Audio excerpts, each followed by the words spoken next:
পোলাপান পোলাপান দোস্তরা তোরা কোথায় আছিস? আল্লাহ কি বলতেছেন দেখ, আল্লাহ বলতেছেন যখনই আল্লাহ কোনো নবী রসুল পাঠাইছেন আর আমাদের তোমাদের আল্লাহ বলতেছেন ওটা মনোভূত হয় নাই, পছন্দ হয়নি, তখন অহংকার করছি।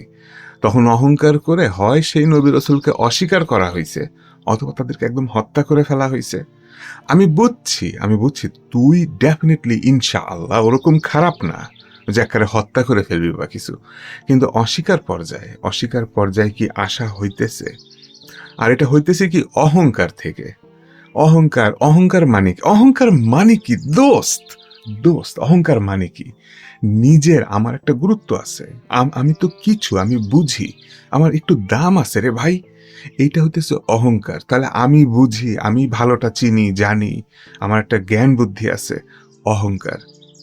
আবার আল্লাহ কার মাধ্যমে কি পাঠাইলেন, এটা তো হবে না দোস্তরা, এটা হবে না। আত্মসমর্পণ যদি আল্লাহর কাছে করে থাকি, যেটা করা উচিত, তোরে তৈরি করে পাঠাইছে তার ইবাদত করার জন্য, তাহলে আত্মসমর্পণ করলে আমার ইচ্ছা নিয়ে যদি আমি চলি, তাহলে আমার পথে আমি চলছি হয়ে গেল না?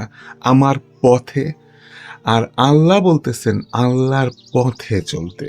আল্লাহ যে রিজিক, আল্লাহ যে আমাকে তৈরি করে এখানে পাঠাইছেন, যে জীবন দিছেন একমাত্র আল্লাহর ইবাদত করার জন্য, আল্লাহর পথে চলার জন্য, আল্লাহর পথে সেই রিজিক ব্যয় করার জন্য। তাহলে এই জায়গাটায় অহংকারের স্থানটা কোথায়? দেখ দোস্ত, ভুল বুঝিস না।